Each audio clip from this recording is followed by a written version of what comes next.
Magandang umaga pong muli sa inyong lahat. Ako pong muli si Pastor Bong, bumabati na isang mapagpalang Thursday morning sa ating lahat. Ang ating pong pag-aaralan ngayong umagang ito mga kapatid is the book of Galatians. Nandiyan na po tayo ngayon. Jesus found in the book of Galatians. A very powerful book that will really wake us up on how to be a real Christian. Ganda ng mga pinag-aaralan natin. Even this, mga kapatid, it reflects to us, to all of us. Alam niyo yung mga sinulat ni Paul na yan? Talaga pong nakapagpagising yan sa mga early Christians nung araw. Yung mga Kristiyano, yung mga religious, ginising ni Paul yan ang kanyang mga sulat. Anong ating foundational verse dyan? Galatians chapter 2, verse 20. Sulat natin. I-memorize natin, i-share natin ito. Galatians 2:20. I have been crucified with Christ. It is no longer I who live, but Christ lives in me. And the life which I now live in the flesh, I live by faith in the Son of God, who loved me and gave Himself for me. Tignan po ninyo mabuti ito ha. Babasahin ko pong muli. Meron dito mga personal pronouns na tinatawag. Yan po yung I, me, na mapapansin natin. Bilangin ninyo kung ilan ito. Galatians chapter 2 verse 20. I have been crucified with Christ. It is no longer I who live, but Christ lives in me. And the life which I now live in the flesh, I live by faith in the Son of God, who loved me and gave Himself for me. Basahin natin sa Tagalog, mga kapatid. Kaya hindi na ako ang nabubuhay ngayon, kundi si Kristo na ang nabubuhay sa akin. At ang buhay ko ngayon sa katawan ay ikinabubuhay ko sa pamamagitan ng pananampalataya sa anak ng Diyos na nagmamahal sa akin at naghandog ng kanyang sarili para sa akin. Panginoon Diyos, maraming salamat sa iyong salita. Anoint me, use me in Jesus' name. Amen. During the early days of my life, mga kapatid, as a Christian, I haven't experienced this. Hindi ko maulubos na maintindihan pa ito na ito pala ang kailangan natin sa buhay natin bilang Kristiyano. And when I realized this, I was in my early stage of my learning o yung pag-aaral ko bilang pastor. I remember yung pong aking mentor sa pagpapastor, binigay niya po sa akin itong verse na ito. Gusto mo ba talagang magpastor? Opo. Basahin mo nga yung Galatians 2:20. So binasa ko. And I was really amazed. Wow, ganda talaga nito, pastor. Sabi ko sa kanya, yes, kaya ko pong gawin ito. Gusto ko pong magpastor talaga. Nais ko po talaga yan. Dahil ang dami ko na pong Bible studying hinahawakan, I was really proud, I was really amazed, na-overwhelmed po ako sa ginagawa ng Panginoon sa aking ministry, and I've seen myself preaching, nakikita ko na po yan, pero sabi ng aking pastor, I want you to be ready. Gusto ko maging handa ka. Basahin mo ang Galatians 2:20 at pagka na-meditate mo na yan, saka tayo mag-usap. And it took me a while before it sank into my heart. Hindi po ganun kadali na naunawaan, naintindihan ko ang verse na ito. Kaya po isi-share ko ito sa inyo because this is my life personal testimony and I believe many pastors, real pastors, can really relate to this. And many real Christians can relate to this. Pero pag hindi ka real Christian, hindi ka tunay na Kristiyano, hindi mo maiintindihan ito. This is the topic that we're gonna learn today.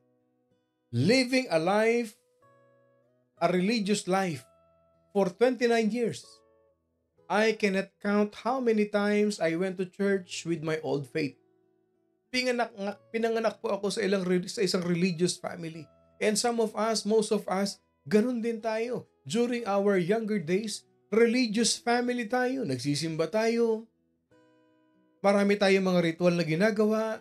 Laman tayo ng simbahan. Pero the truth is, is this verse were really expounded to us?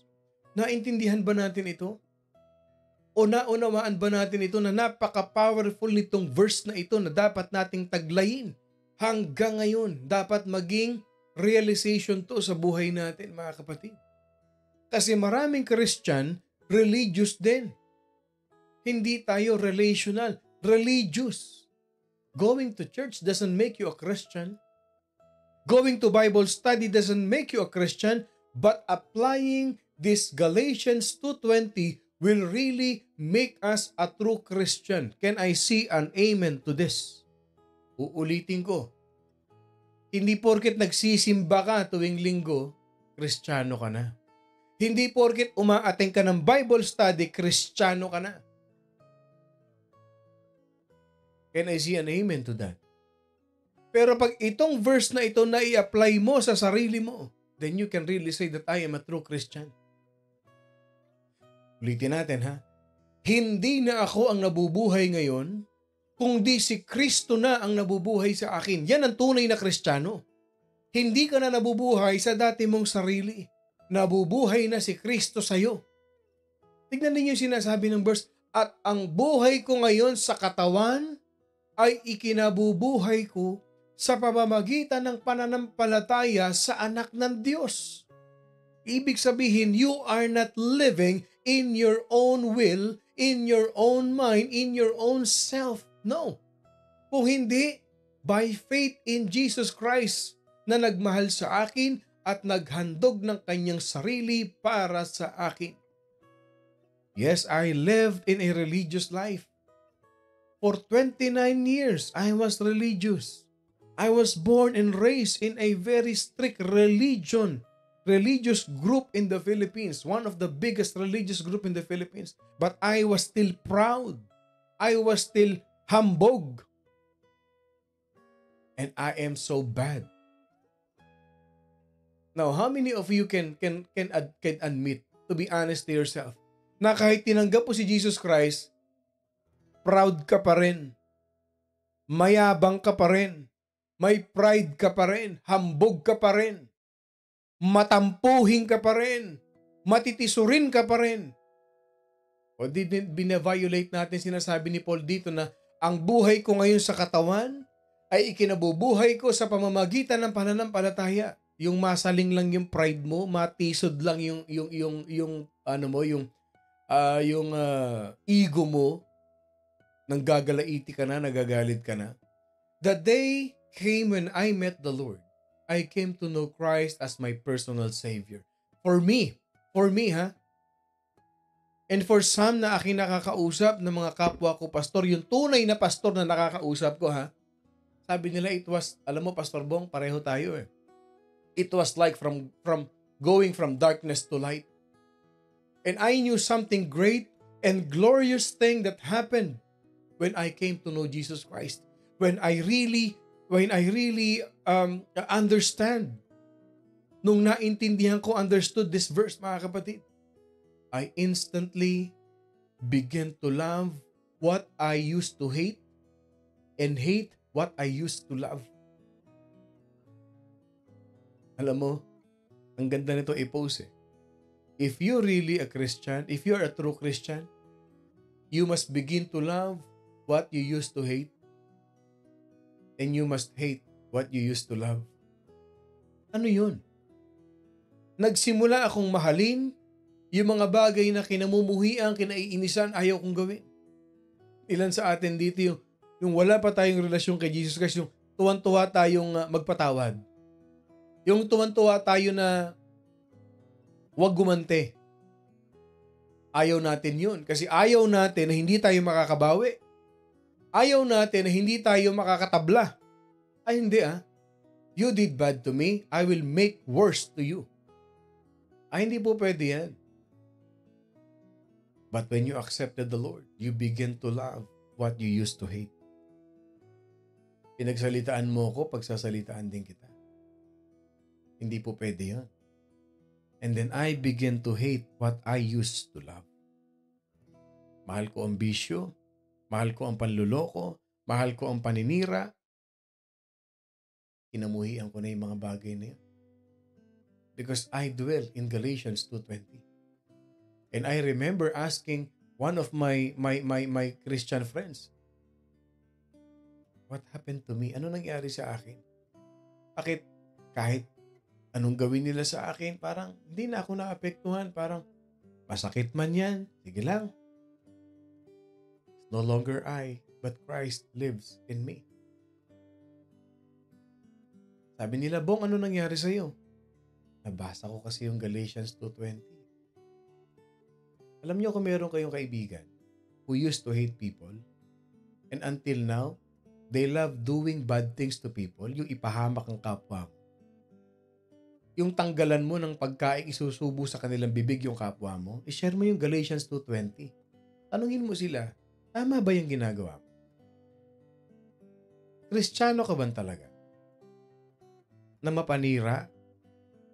Na gusto mo mawalan ng pinagkukunan ng pagkain yung taong yun? Gawain ba ng Kristiyano yan? Hindi mo tanungin yung kapwa mo na yan kung kilala mo yan. May kilala ba kayong ganon? Yung tuwan-tuwa na naninira sa trabaho, tapos Christian, kasama mo sa trabaho, sisiraan ka, maninira ka, tapos pagdating ng linggo, nakita mo nag-church, nagpo-profess na Christian. May kilala ba kayong ganyan?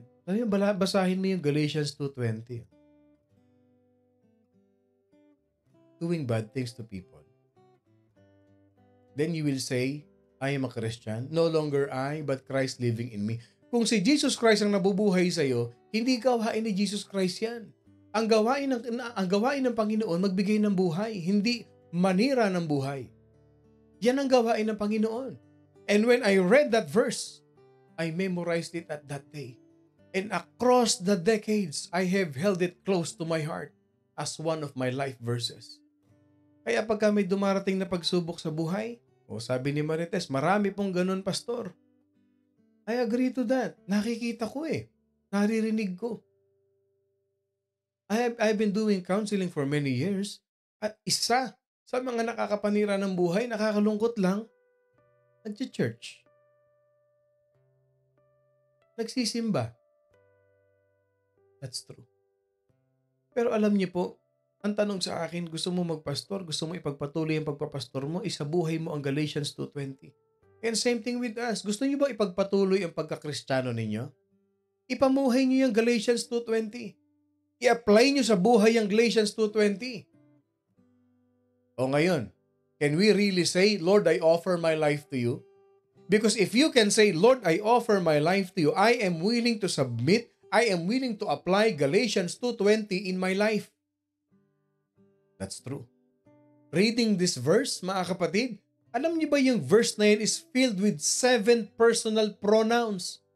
Yung personal pronouns, I, you, he, she, it, we, and, ayan yun yung mga personal pronouns. Because these pronouns, it helps indicate who's being talked about without repetition. Itong single verse na ito, napaka-powerful nito.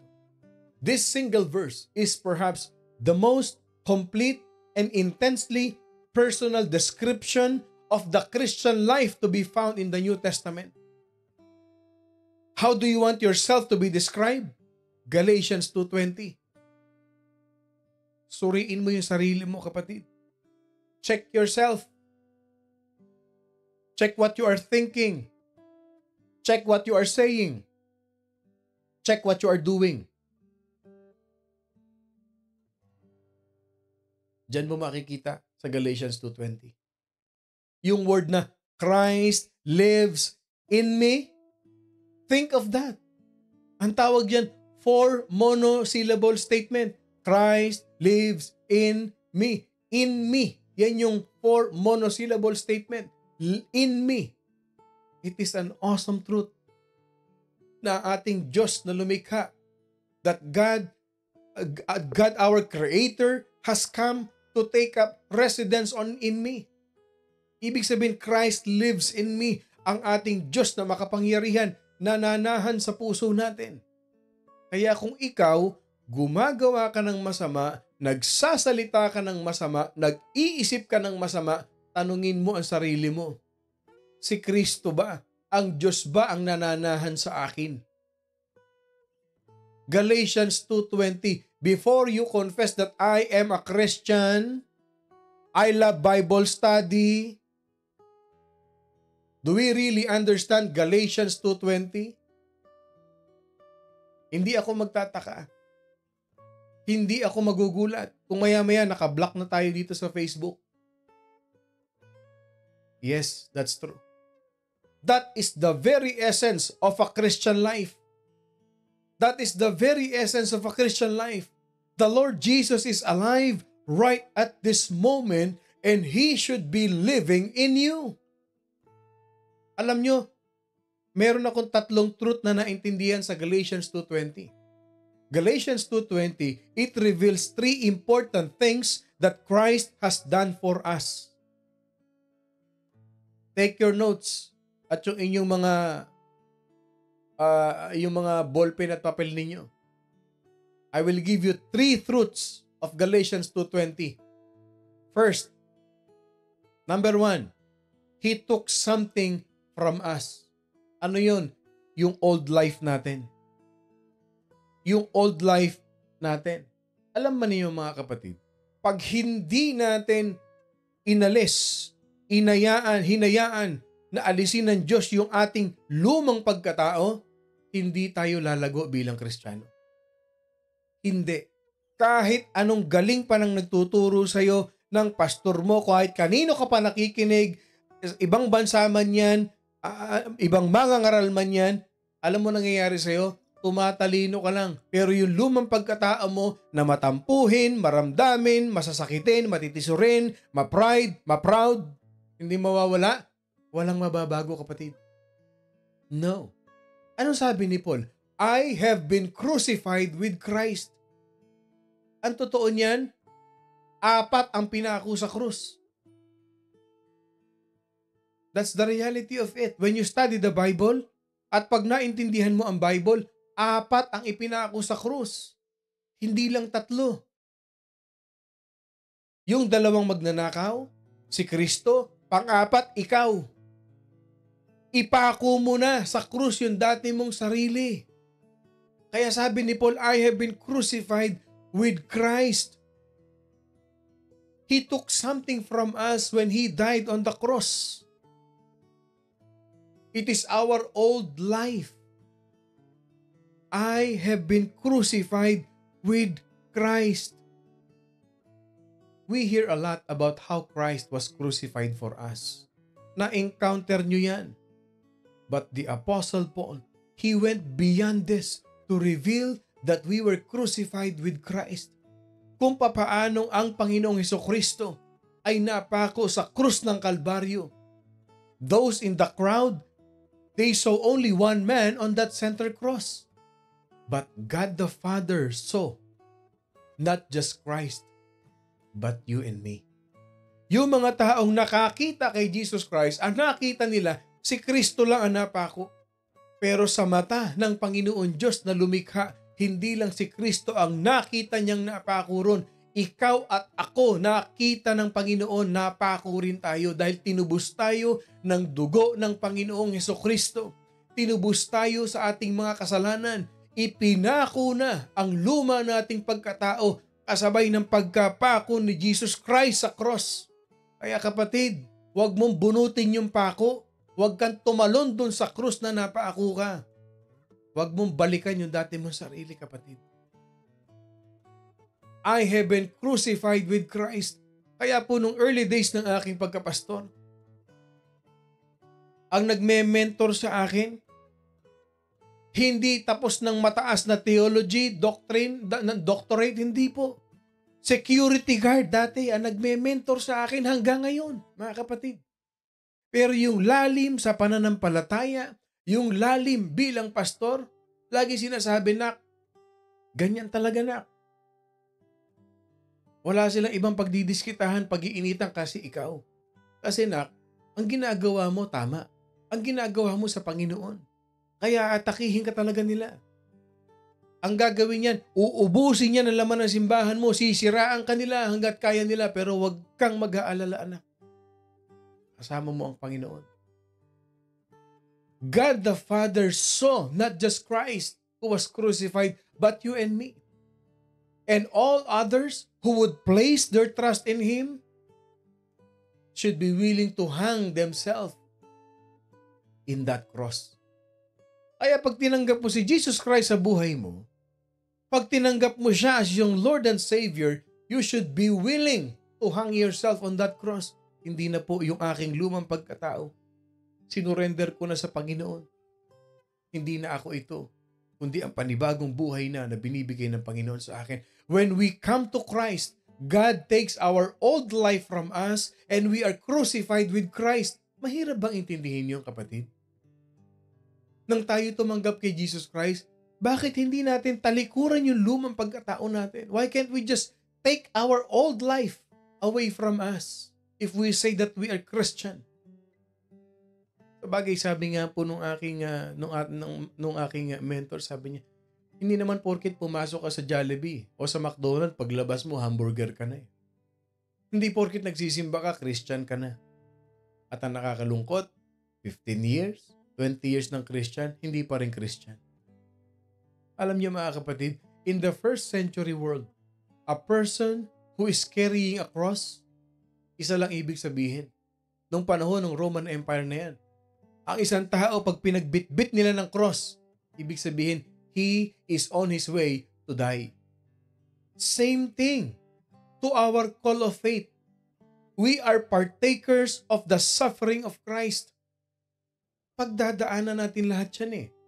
Pero ang tanong kay Jesus Christ, paano ba ako makapupunta sa langit? Ano sabi ni Jesus Christ? Are you willing to deny yourself? Pick up your cross and you will follow me.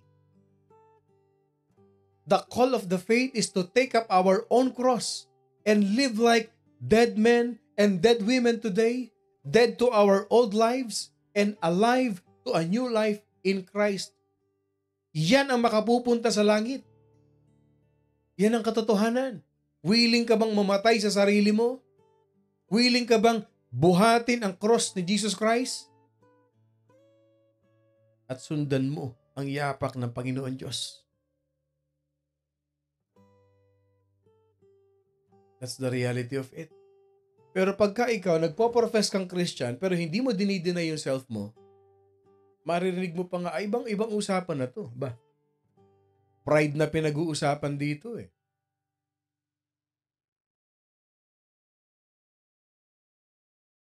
You haven't really denied yourself. You haven't picked up your cross. Can you ask yourself, am I really a Christian? Number 2. So number 1, He took something from us, our old life. Number 2, the Lord Jesus put something on us, in us. The Lord Jesus put something in us. Anong ibig sabihin? Our new life in Him. Basahin nyo ha. It is no longer I who live. Our old life put away from us. Point number 2, our new life in Him. But Christ lives in me. Our new life in Christ. Yung buhay natin sa Panginoon. Ang Panginoon na ang nambubuhay sa atin. Alam ninyo, pag sinabi nating new life in Christ, it is not a reformed life. It is not an improved life. It is not even a changed life. Pero ang totoo, it is an exchanged life. Pinalitan na. Hindi reform, hindi yung na-reconstruct, hindi yung inayos, tinanggal ito, tinanggal yan, may naiwang ganito. Improve life, mas lalong inayos, pinaganda, dinagdagan, nilagyan ng palamuti ang buhay para masabing Kristiyano, nagdadala ng Bible, sumisigaw ng hallelujah, pero yung dating pagkatao nandun pa rin. It is not even a changed life, buhay na binago, hindi. It is an exchanged life. Totally, tinanggal mo na, bago na yung nasa iyo. Because we give our old life and He gives us one that is brand new. Brand new. No condemnation. Nilinis ka na. Na para kang yelo, parang niebe. Though your sins are like scarlet, pero pinaputi ng Panginoon kasi binigyan ka ng brand new. Dapat ang puso mo brand new na. Dapat ang buhay mo brand new na. Kasi pagka changed, reformed, hindi mo ba napapansin, bumabalik pa rin yung dating ikaw? At ang nakakalungkot, habang tumatagal sa pagkakristyano, yung dating sarili ang nakikita na. Mainit lang sa unang taon, second year, wow, Christian na Christian. Pero nung nasanggi ang pride, nasanggi yung nagkaroon ng jealousy, nagkaroon ng bitterness, feeling niya na-api siya, feeling niya na-bypass siya, feeling niya hindi siya ginawa ng tama, galit na galit, naghihiganti, nagtanim ng sama ng loob. Ayan na. Dati, bati sila, ngayon ayaw niya na kasi nasanggi pride niya eh. They become enemies. Why? Hindi tinanggap yung brand new life. Let's give our old life and take that brand new life. Now I want you to stop and meditate again for a moment. For this amazing truth, ha? Tandaan ninyo, ha? Ang pinag-aaralan natin dito, kung makikita niyo yung sequence ng Bible, hindi tayo tumatalon. No. Dito tayo papunta talaga. 1 Corinthians, 2 Corinthians, Galatians, tuloy-tuloy tayo dito. Kaya hindi pwede sabihin, ginagamit pa. No. Dire-diretso tayo dito. Saan natin hinahanap si Jesus Christ? Dito sa mga libro na ito. So, let's stop for a moment. Magmuni-muni tayo. Let's have an analysis to ourselves.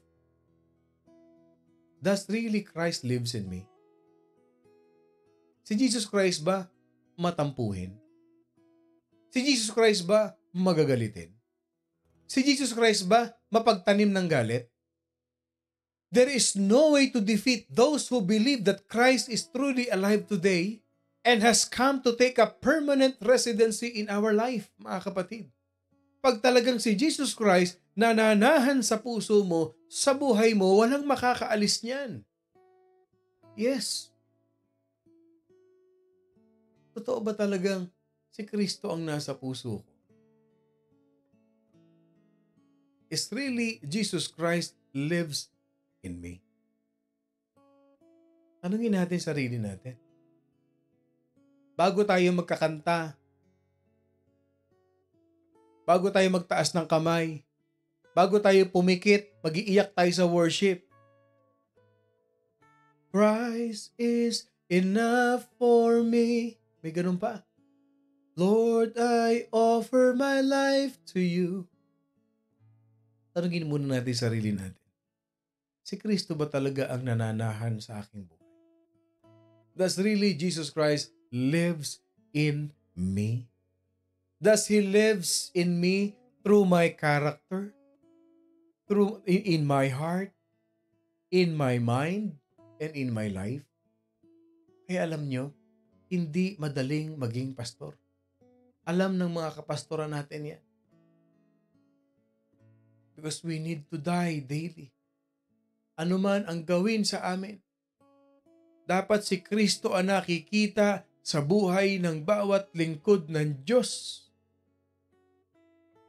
Dapat si Kristo ang nakikita, naririnig sa bawat lingkod ng Diyos. Lahat tayo lingkod ng Diyos. May kanya-kanya tayong ministry. May kanya-kanya tayong calling. Dapat makita si Jesus Christ sa atin. Marinig si Jesus Christ sa atin. Makita sa pamumuhay natin si Jesus Christ, mga kapatid. I-meditate nyo yung verse na yan. I-meditate nyo yan. And I will tell you this, mga kapatid, I accept the challenge.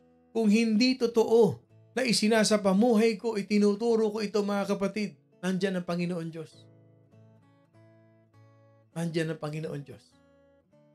And lastly, meron tayong He took something from us, our old life. Number 2, put something in us, our new life in Him. Ano mo, realization to sa atin eh. Check number 1. Am I still living in my old life? Check number 2. Is my life a new life in Him? At ito pangatlo. Ito pinakamaganda. He gave something for us. Ano yun? His own life. Verse 20. He loved me and gave Himself for me. He loved me and gave Himself for me. He gave something for us. Mga kapatid, there are two realities that I wish the entire world could know. Dalawang katotohanan na ang prayer ko maintindihan, malaman ng sangkatauhan, ng lahat ng hindi pa nakakarinig ng morning devotion. Ano yun? God loves us and Christ gave Himself for us. Mahal ka ng Diyos. Ibinigay niya ang kanyang sarili para sa iyo, para sa atin. Alam niyo mga kapatid, in the language of the New Testament, these two verbs, these two action word, gave Himself, love us mga kapatid. Straight yan. Perfect moment yan in nature. Kasi araw-araw pwede mong i-claim yan. Araw-araw ginagawa ng Diyos yan. Minamahal ka niya, ibinigay niya ang sarili niya para sa iyo. Simply meaning mga kapatid, that a single point in time, God's great love took Him to the cross and there He willingly gave Himself for us. Dahil sa pagmamahal niya sa iyo, sa pagmamahal niya sa atin. Ibinigay niya ang sarili sa atin. Binigay niya ang kanyang sarili sa atin at nagpapako siya ron sa krus ng Kalbaryo. Think of it. Isipin niyo ito. He loved me. He loved you.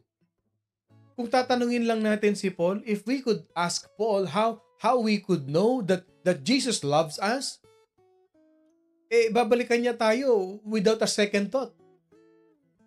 Paano masasabing mahal ka ng Diyos? Paul, paano mo masasabing mahal ka ng Diyos? Simple lang. Ibinigay niya ang buhay niya para sa iyo. Ganon tayo kamahal ng Panginoon. Ganon tayo kamahal ng Panginoon. Binigay niya ang sarili niyang buhay. Ang Panginoong Ama na nasa langit, ibinigay niya ang kanyang bugtong na anak para sa iyo. Para huwag kang mapunta sa impyerno. Pero yung ginagawa mong yan, hindi mo inaalis ang luma mong pagkatao, hindi ka nabubuhay sa bagong buhay na binigay ng Diyos sa iyo, hindi mo ina-accept, hindi mo tinatanggap yung pangatlo na yan, yung pagmamahal ng Diyos. Ibig sabihin, kaya ka ganyan, hindi mo alam kung gaano ka kamahal ng Diyos. Hindi mo alam kung bakit ibinigay ni Kristo ang buhay niya para sa iyo. Ibinigay ni Kristo ang buhay niya sa iyo, hindi para maghiganti, hindi para gumawa ng masama, hindi para magsalita ng masama sa kapwa mo, hindi para siraan ang kapwa mo. Ibinigay niya ang sarili niya, ang kanyang buhay sa iyo kasi mahal ka niya, kasi gusto niyang mamatay yung sarili mong pagkatao at mabuhay ka sa panibagong buhay na ibinigay ng Diyos sa iyo. That's how He proved His love for us. He died in our place. He took our sin so that we could take His righteousness. At yung pagmamahal niya, His love led Him to die the death that I deserve so that I could live His life. He gave Himself for me. Yan ang Savior. Yan ang Diyos. Yan ang tunay na Diyos na sinasamba ng tunay na Kristiyano. Kaya kung tunay kang Kristiyano, yan ang sinusundan mo, yan ang sinasamba mo. Pero kung hindi mo ginagawa yan, hindi mo ina-apply sa buhay mo yan, tanungin mo sarili mo, sino ang sinasamba mo? At tunay ka nga bang Kristiyano? This letter to the people who lived in the region of Galatia was one of the great apostles first letter, mga kapatid, na isinulat niya after his first missionary journey. And we can find Jesus here in the book of Galatians. Nasaan si Jesus Christ dyan? He is the one who promises never to leave us nor forsake us. He is the one who lives in me. Nandyan si Jesus Christ sa book of Galatians. Nasaan? He is the one who lives in me. At ikaw, kapatid, if you have placed your trust in Him, if you have placed your faith in Him, you can claim it. Christ lives in me.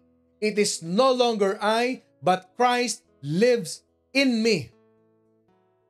Yung dating kong pagkatao na pangit, masama, hindi maganda, mabaho, hindi na ako yun. Dahil ang buhay ko ngayon, mabango, mabait, mabuti, kaaya-aya dahil si Kristo na ang nasa buhay ko. I hope it expounds the whole context of the book of Galatians where we can find Jesus Christ lives in us. Nawa, mga kapatid, magising tayo sa katotohanan. Alam ninyo, pagka tayo nagbabasa ng Bible at hinaayaan nating basahin tayo ng Bible, may i-apply natin sa buhay natin ito. Pero pag hindi tayo nagbabasa ng Bible, hindi natin nalalaman ang katotohanan. Madali tayong maaagaw ng mundo. At ang kalayunin ng kaaway is to steal, to kill, and to destroy. Huwag nating hayaan na nakawin ng demonyo yung kasiyahan na nararamdaman natin sa Panginoon. Huwag nating hayaan na patayin ng kaaway ang pananampalataya natin at pagmamahal natin sa kapwa natin. Huwag nating hayaan sirain ng demonyo ang relasyon bilang magkakapatid sa Panginoon. Suriin natin ang ating sarili. Ang nakikinig sa morning devotion, lalo tayong lumalalim, lalo tayong nananampalataya na meron tayong Diyos na buhay. At ang Diyos natin yun ay nananahan sa puso, sa isipan, sa buhay ng bawat isa. Yan ang panalangin ko sa ating lahat.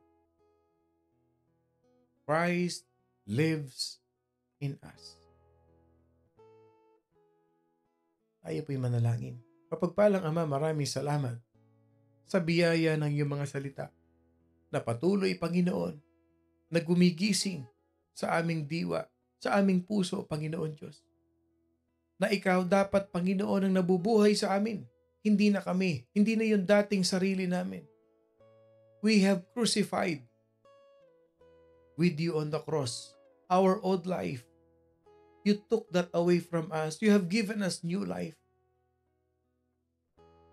At ikaw, Panginoon, ang aming Diyos na sinasamba at dinadakila. We ask forgiveness for whatever things that we have done.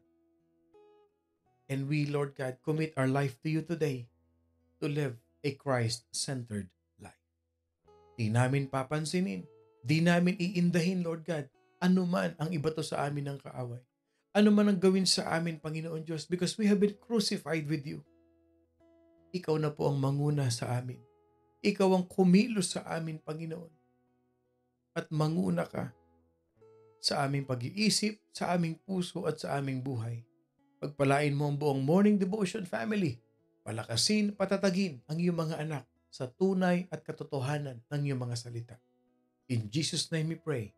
Amen and amen and amen. Magandang umaga pong muli sa inyong lahat. Ako pong muli si Pastor Bong, bumabati na isang mapagpalang Thursday morning sa ating lahat. Laging tatandaan, suriin ang ating sarili kung tunay ngang ang Panginoon Diyos ang nabubuhay sa atin. Because we have been crucified with Christ, it is no longer I who lives, but Christ lives in me. At wag na wag kakalimutan, mga kapatid, we are blessed by God. I love you all with the love of the Lord.